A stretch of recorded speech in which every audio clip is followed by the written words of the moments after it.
Welcome to the show. All right, time to rock and roll. Here we go. We're watching qualifying, trying to determine who we're going to play in the back. I know it's a little bit early to get rolling, but we've pretty much covered everything that we need to cover. So we will look at the qualifying positions, watch it live. Thanks for joining me here. RaceForThePrize.com if you want to get access to this fancy NASCAR spreadsheet. I don't know how long I'm going to leave the camera on, but the camera's on for now. If audio or anything doesn't sound correct, let me know. I think everything looks pretty decent on the screen. You know how I roll and what I do here. So hopefully all is well. We know that Tanner Gray wrecked in qualifying or in practice, and Tyler Ankrum as well. And so they're going to pop off as some of our preferred picks as long as they get the trucks together. Another note from practice was that Christian Eckes was not really happy with his truck at all. He said 7th place truck. So maybe we overreact. Maybe we cross him off. We weren't super excited to begin with because we're going heavy on Kyle Busch. What we're really looking for now is to see where these guys, the cheap guys, qualify in the back to open up the Kyle Busch play. But if we got Tanner Gray in the back, we got Tyler Ankrum in the back, both top 10 drivers, we're looking at 20 place differential points. That may eliminate the possibility of the Kyle Busch all in. We may go 0 Busch. We got to wait and see how things play out. And one thing I do want to note is because we do have one Kyle Busch race this season, well, we have a couple, but I was just looking through the data, and I always want to revisit things and think things over. And so we'll make this big for a second because I don't want to, bury my head in the sand and completely say we're playing Kyle Busch and that's where we're going. I want to always think things over. And if you look at the Bristol race, and it's not necessarily comparable because we do have so many laps, but in that race, Kyle Busch at 1,500 got you a lot of hog points or dominator points, and he was not in the optimal lineup.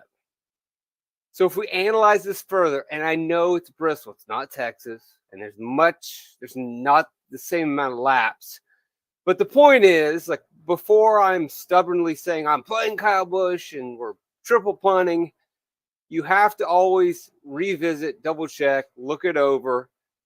And so we think about, okay, well, why did this Kyle Busch solid day of 87.8 fantasy points not work? Well, you clearly had Christian Eckes, who had a really big day, and that was able to happen because we have so many laps at Bristol. Okay, so we have to put that there. We also had Matt Crafton, Lane Riggs at a pretty affordable price tag, get the place differential. That also helped knock Kyle Busch out of the optimal lineup.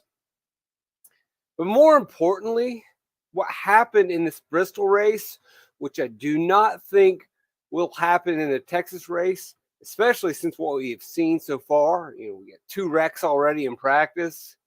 We are probably going to see more. We're seeing loose. We're seeing tight. We're seeing all kinds of issues. I thought they weren't going to have the PJ1. They do have the PJ1. But if you look, and I've got this outlined in red, if you have the fantasy NASCAR spreadsheet at RaceForThePrize.com, we didn't get a lot of value that came through at Bristol, especially in terms of like our punt super cheap. You do get Bailey Curry at 6,600, but the lack of value on the board at Bristol really made it hard for the Busch lineup to work. At Texas, where it seems like we're going to have some wrecks, I believe that the value picks, the punt picks, they may not score a huge amount of points, but they're going to have a better result. I mean, you look through the top 20 DFS scores, we did get Caden Honeycutt at 63 and Dye at 61. Thad Moffitt is your closest pure punt. But for the most part, expensive drivers all throughout. and you really didn't get a lot of savings. You didn't get big swings. And that's okay, that's understandable. But I think we're going to get more of these cheaper drivers that just survive the carnage that have better days. We got Timmy Hill and Maggio outside of the top 20 in DFS scores. We just didn't get enough value at Bristol. Given what we've already seen, given what we have seen at Texas in the past, I really believe that we will get some cheaper drivers that boost up a little bit more. And hey, there's Thad Moffitt right there, top 20 DFS score 5,700. If we could have had a couple more of these guys, and they weren't that far off, if we get some carnage, they can boost up. And once they boost up, it opens up the Kyle Busch play. The Kyle Busch play didn't work because we just didn't quite get enough value. Now, that being said, we may still go back to zero Busch because of Tyler Ankrum and Tanner Gray. Yeah, I probably do need to hit the weights. Trying to load up on the protein. Got some Ghost whey protein.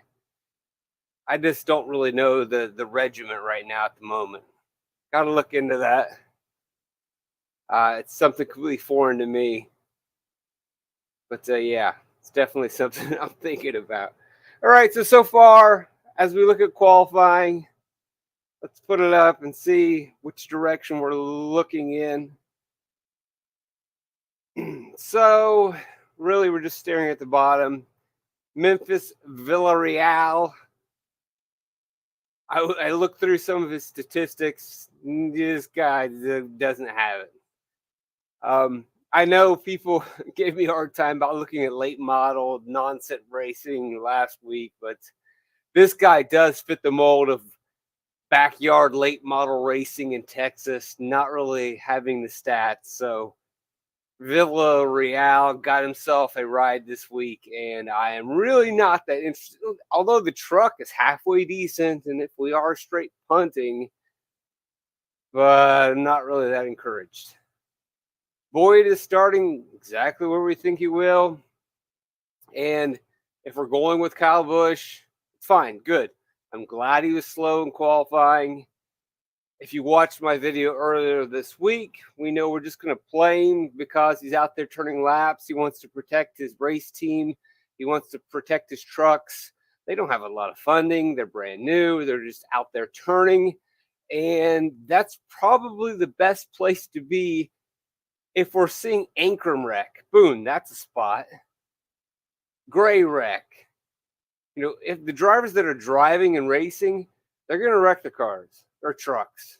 They're going to get loose. They're going to get tight. They're going to take other people with them who are racing around with them. Meanwhile, Boyd's just going to be churning laps.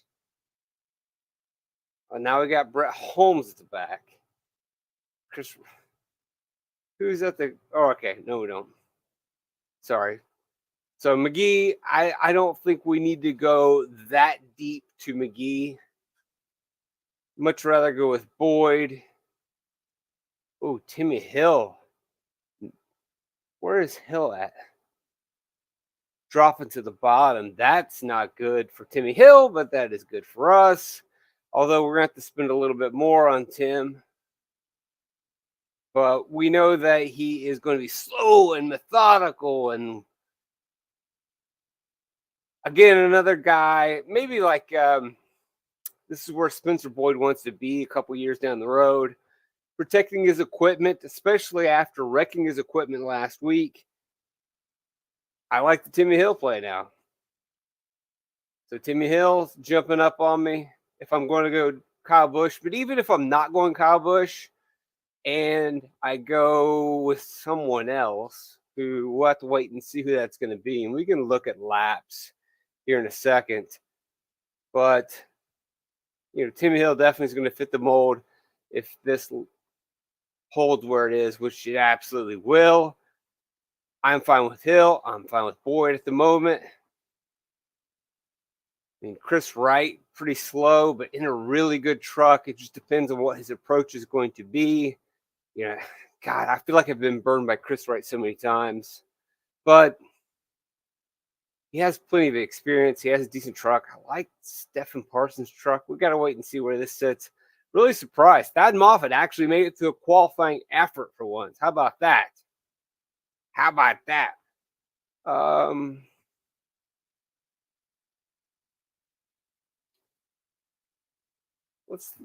I really? Let's put the lineup. Let's put the laps on the screen for you, for the fans at home. We'll see who was the fastest in terms of just regular running. Whoops, I didn't want to do that. I'm highly encouraged by Kyle Busch. We'll go over Kyle Busch's laps in a second here. But again, it's not a surprise. Spire looks really strong. Raja Caruth, fastest in practice. I don't know if I want to overreact to the fastest lap time. It was a very busy track because of the cautions and the red flags. And you may not have been able to lay down the fastest lap you would like to have run down. A lot of passing going on in practice because it was very busy. So I don't want to overreact to, one lap speed. Probably want to look at averages of top fives. Kruth is up there, Heim's up there, like no real surprise. These are the drivers that we all expect to see at the top. Actually, a pretty good day here so far for Lane Riggs. Look at some lap by lap data because I know that's what you guys like to look at. And it's pretty clear right here. So obviously Ankrum had his issue. Look at this speed by Kyle Busch. You want to go zero, Busch? More power to you. But look at the speed that he has in the run. This guy's out here to win the race. He's out here to crush the race. When you look at the difference now, maybe you consider, maybe Eckes is underselling it a little bit. I don't know why he would be so negative, but either way, if he is slightly pessimistic and the speeds are lining up with Kyle Busch, I'll take Busch to lead most of the laps, and we're looking triple punts. Heim's got speed long in the run, but again, not very comparable to Kyle Busch. And look, and one of the things that maybe you want to talk about is you look at Bristol. He wasn't at the top of the charts in practice. He qualified fourth, but out of the gates, Busch was ready to go when the race happened. Well, this time he's got a pretty good car or truck. And I'm sure he's going to be ready to go to keep piling up the wins at Texas. Hard not to play Kyle Busch in this situation. He was fine at Las Vegas. Maybe a little rusty, but also you had that speeding penalty or pit road issue in stage 2 that hurt him. Sanchez right there. Had a great race last season. Didn't get to finish. But, Kyle Busch also wasn't in that race. Another thing that's really boosting Caruth is big time fire off. And like I said, it was a busy track. And there is the possibility, and obviously we can't see all of Busch's first laps, that maybe he had a clean track in front of him, but you're not really that encouraged by his fall off. So you can play him as a guy that's going to get top 10, but do I expect him to have another day like at Las Vegas? No, I do not. And there we go. Busch is at the top of the board in terms of qualifying right now. We'll see how that holds. I don't think it matters. I don't care where Kyle Busch qualifies. He's going to be a play. Mills laid down that one fast lap and then fell off. We know the story with Mills. This season, wrecking constantly. Purdy's had a pretty positive race. Spire across the board showing a lot of speed. Sauter in a nice truck. Those aren't the greatest numbers. How about Ty Dillon putting some speed down here? How about that? Are we going to have to explore playing Ty Dillon? I don't know. You've got plenty of time before lock to dig into this data if you go to racefortheprize.com and make your decision. Not bad here for Friesen. 8 laps in. Pretty good. And Wish we would have seen more laps out of him, but that's fine. Seems satisfied with his cars. Not bad for Holmes, not bad for Garcia. And then we get pretty slow. And Chris Wright, about where we would. You actually would expect a little bit more from a Tricon truck, but not terrible. Could get you into the top 20. But it's clear that Busch looks like he's the guy based on practice. And then, although Eckes is overly pessimistic, still is a pretty good truck that could compete. I think he just sees Kyle Busch and says, I can't beat him. Corey Heim, anything about with the top 10 speed that he normally shows. Would like to have seen a little bit more here from Taylor Gray. Sanchez, not really surprised to see him really kind of in that conversation with Eckes and Heim because of what he did here last season. Majeski, not the greatest, but a borderline top 5 truck, it looks like. Carruth, top 10 truck, it looks like. Purdy may be knocking on the door to a top 10. He's inching his way closer, slowly improving. That's encouraging. No, we don't want to overreact these practice times, but it does say a lot to unload fast and to be good. Friesen, possibly a top 10 truck. Thompson, not bad. You never trust him. All right, let's look back at qualifying and see who we are circling around, especially if we're going to go all in on Busch. All right, so as we see where qualifying is playing out at the moment, again, McGee, not something I'm crazy about. I'm not going to McGee. Thanks for joining me. Like, subscribe, share, recruit people to the channel. Think about getting the spreadsheet. Rock and roll. Memphis, although I don't think the truck is that bad. But again, I don't know how well prepared this truck is, to be quite honest.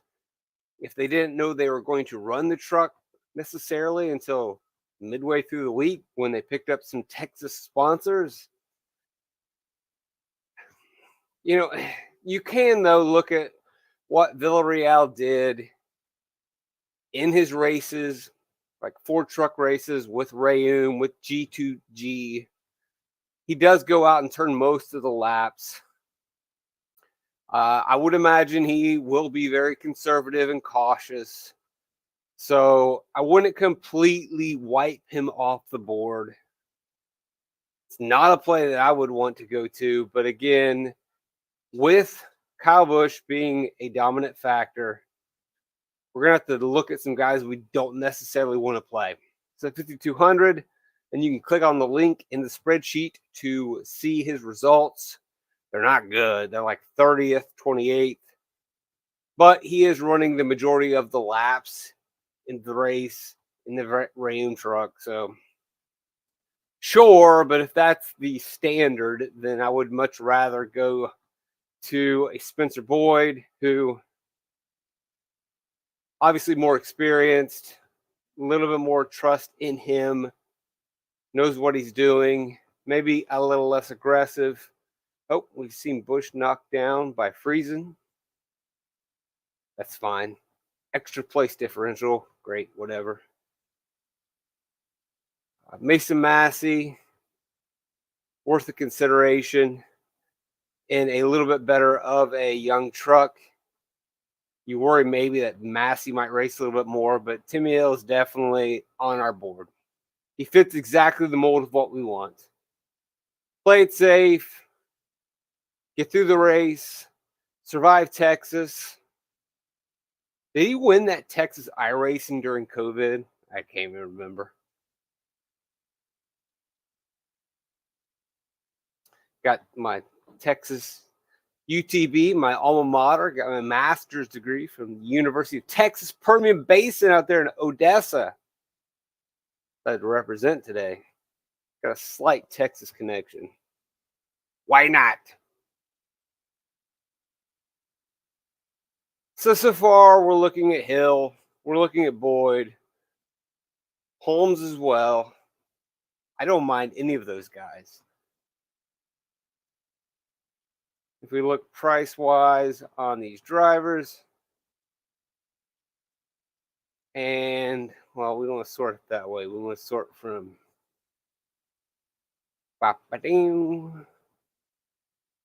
so, Boyd, was he fast in practice? You know the answer to that already.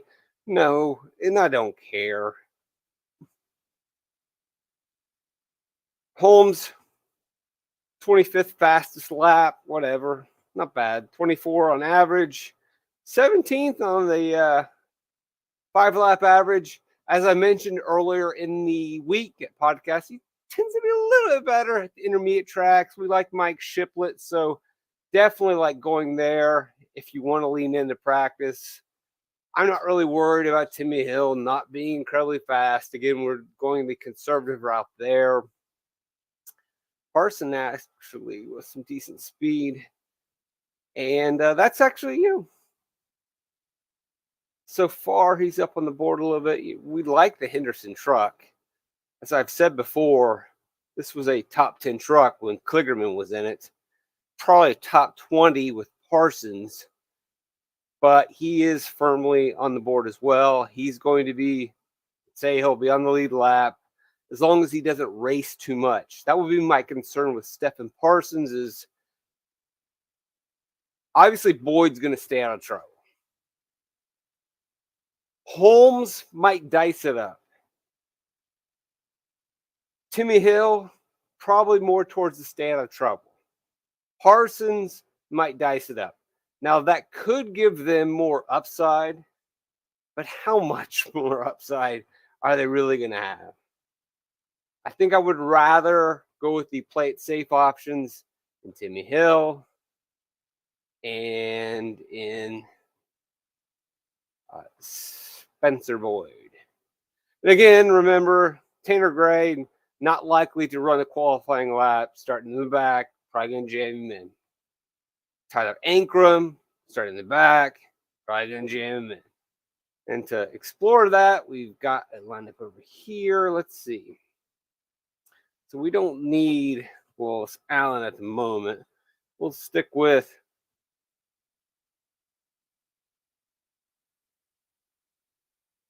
Spencer Boyd. Throw in Timmy Hill. You got 8,400. And you got Gray. You got Ankrum. You got Kyle Busch. You get 8,400.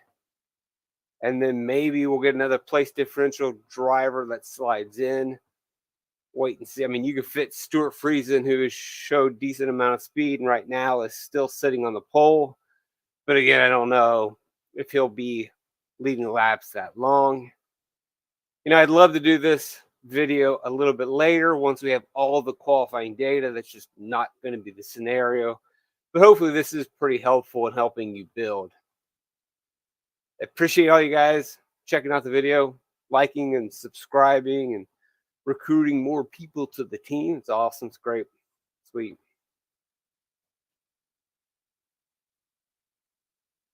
Let's see. All right, so we still got McGee, Villarreal in the back. Our bottom's not changing that much. Chris Wright. What's Wright costing us at the moment? 6,600. That's not terrible. Can fit in. And we got Daniel Dye. Probably just knocked himself off the board by qualifying as well as he's done. It's good. It's a good truck. I keep saying it. Obviously, the McAnally trucks are pretty fast. Maybe the best team. Eckes, just being a pessimist. But again, though, Eckes wasn't really happy with his truck after Las Vegas. He said the same thing, and he was right. He's like, hey, we finished sixth, but we benefited from guys having a lot of issues on pit road. We didn't have the speed. It's cool that he has this high standard, and he was pretty honest about that. And so when he says we don't have a lot of speed again here at an intermediate track, maybe we should listen to Eckes telling us how it is. Ankrum, on the other hand, said, I had a lot of speed and I wrecked my truck. And Ankrum did have much more speed for McAnally at Las Vegas.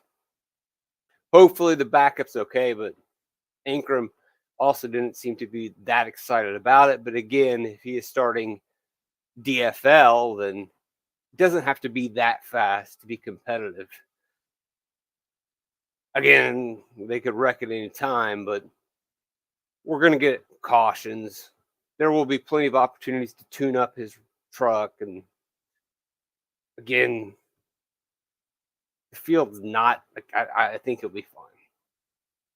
Kyle Busch is winning, yes. Kyle Busch will win. The question is, how many laps will he lead? I think he'll be fine. Again, going back, if you are late to the podcast and you want to try to talk yourself out of the Kyle Busch play, I really believe looking at that Bristol race, I know it's Bristol, it's different. And you say, oh, well, Kyle Busch didn't work at Bristol. It was just that there was a lack of value that came through. And I believe that the value will come through. There will be carnage. There will be chaos. And maybe Timmy Hill and Spencer Boyd don't have great days. They have good enough days. All right, what are we looking at right now in the back? So it's still McGee. And that's not really a surprise to see these two back here. Timmy Hill is a surprise. We can definitely look at that. Mason Massey, we definitely can go there. It's a young truck. Again, the concern, though, is that he might push a little too hard, but I might be overreacting. He's definitely going to be a driver that we look at. So Massey, we'll go ahead and highlight that. Highlight Timmy Hill. And we like Brett Holmes as well. The argument against Holmes and Massey is that they may push a little bit much, race too hard on restarts. But, they're fine. Boyd is just straight punt, hoping for carnage and chaos. You're not really saving that much with Boyd, to be quite honest. But if there is chaos and carnage, he can work. You're going to feel the urge probably because you have a couple extra bucks to just upgrade out of Boyd. And I imagine a lot of people will. And so that might be a way to differentiate, especially if this thing goes pure bananas, which the way it looks right now, I think we probably will go in that route. Sanchez to the top of the board. Not surprised there. 60 hog points in the last race. But that doesn't worry me. Like, oh no, he's got the spot now. But again, that's a Spire Allied truck. Spire looking really good, really fast. So if all the Spire trucks are fast, probably going to go with Kyle Busch. I mean,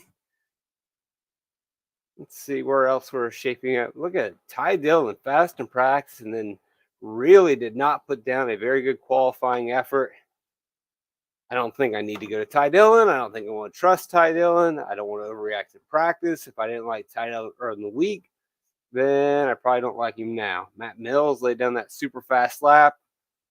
And then not much here in practice. Here in qualifying, I don't really need to go there.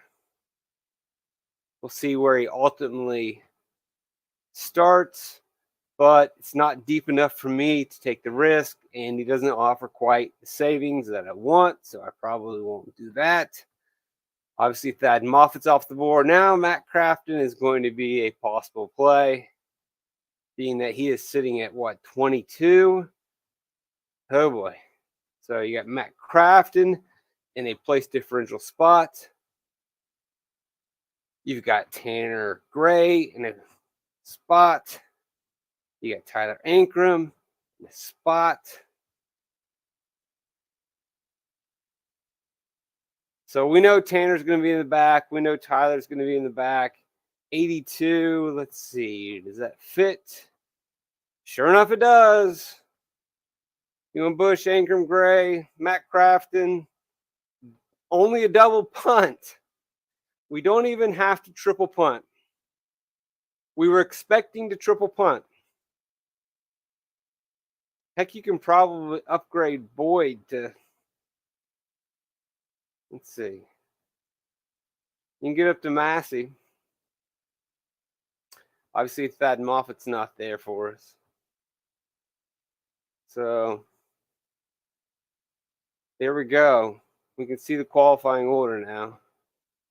It's in the books. So Sanchez on the pole. I'm not really that interested. Eckes second. Look, we're going Kyle Busch. You can play him. You want to pivot there, but I think it's going to be Kyle Busch. And I think you might actually even be able to build with one of these two guys. We'll mess around with that for a second as we close out the show. We've gone long enough. I really appreciate you guys checking this out, liking, subscribing, sharing. RaceForThePrize.com. That's where you can go to get access to the fancy NASCAR spreadsheet. We'll play around with doing a second hog and getting away from the chalk of, which I think is going to be, so just real quickly, probably can't go in. Finger dies off the board, Riggs off the board, Curry's dead now. Taylor Gray's a possibility. I don't think he's going to work. Not that he's going to have a bad race, but I think other people are just going to score more points. Same thing for Rajah Caruth. He could have a good race, but I believe other people are going to be better point by dollar plays. Not seeing it from Majeski. I don't see it from Smith. He could have a good day, but will it work place differential-wise? I don't know. He's really got to go out there and lead laps. That's something you would want to explore, looking at his lap-by-lap data in the spreadsheet. Garcia probably not going to get much further. Maybe Heim, because he could get 12 place differential points, scrape off some fast laps. He would be the pivot from. We'll try to do a lineup real quick with Kyle Busch and some top tier drivers, and Heim would be in that consideration. Maybe Eckes. Purdy probably not going to work in that spot. No Jones, no Thompson. Although I think Jones could have. He's probably going to finish where he starts. Thompson, if he's lucky, finishes where he starts. Same thing for Sauter. Rhodes didn't show a lot of speed in practice. Hasn't been that great this season. I think he lacks the upside. Probably can't go there. Mills, if he doesn't wreck, finishes where he starts. Allen, if he doesn't wreck, finishes around where he starts. Crafton could get to 10th.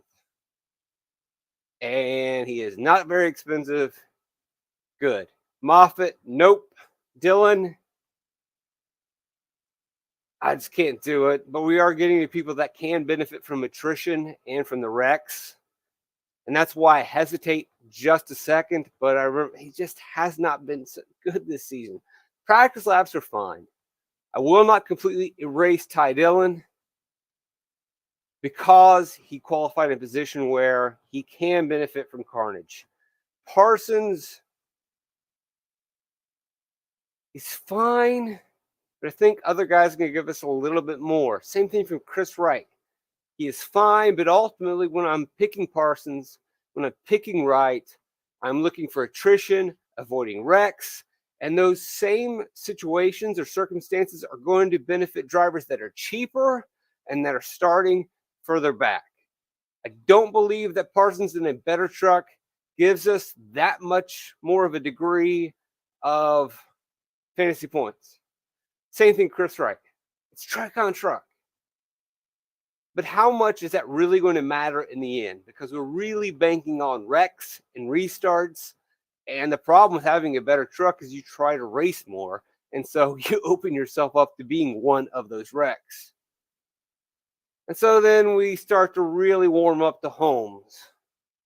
We would love to get Boyd further back. And so that really hurts the Boyd play a little bit, because 28, not very helpful. Massey, we like. Timmy Hill, we like at 30. Now, here's another thing that we have to make sure that we recognize. That there are only 34 trucks. And so we got to kind of adjust a little bit. Like, oh, he's starting inside the top 30. Yeah, what's a smaller field? There's not a lot of guys behind him that can benefit. So we do circle around here. And then obviously Tanner Gray and Tyler Ankrum are going to be a solid place that we go to.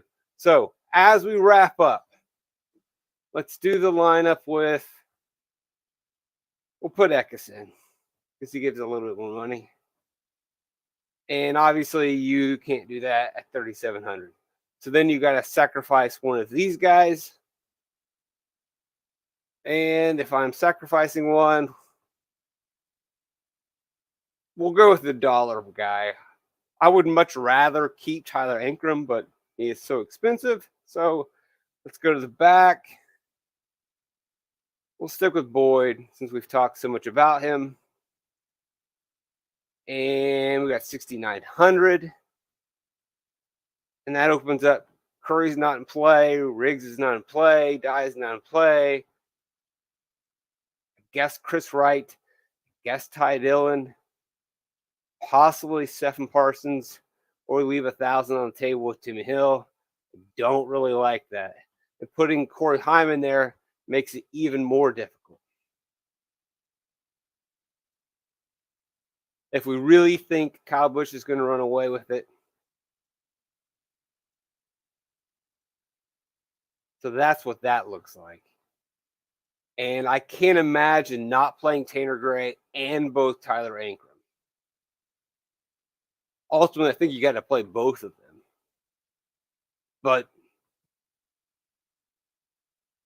we're going real cheap on this. I think that'll do it for me. Any final questions? Watch the replay. Share the replay. Subscribe. Channel's monetized now. You can super chat or something. I don't know. I'm trying to figure all that out myself. Look at the package. Buy the package. I mean, I guess actually we'll look at maybe you think Sanchez is a thing. And I won't completely rule him out. That gets you up to 7,900. There you go. You can get Taylor Gray. Can't get the Crafton, which I don't think Crafton's necessarily like gotta play him. Friesen's up there, but I don't think point per dollar wise is going to be that great. But you get to Tanner. We already got Tanner in the lineup, you idiot. Can't quite get to Ankrum. Can we get to Ankrum? How do we get to Ankrum? Where's Lawless starting? He's starting where he can't really score any points. Moffitt's not in play. Massey is, though. Does Massey open this up? We shall see. 83. You get the Crafton, folks. That's a possible build. You got Kyle. You got Tanner. If you believe in Nick Sanchez. And you get Massey. So, it's something to work with. Thanks for joining me. I honestly mean it from the bottom of my heart. I am blessed that you guys check this channel out and that you support the spreadsheet and my family. Love you guys. Trip to Light, fantastic. Enjoy your Friday night. Get some truck racing in.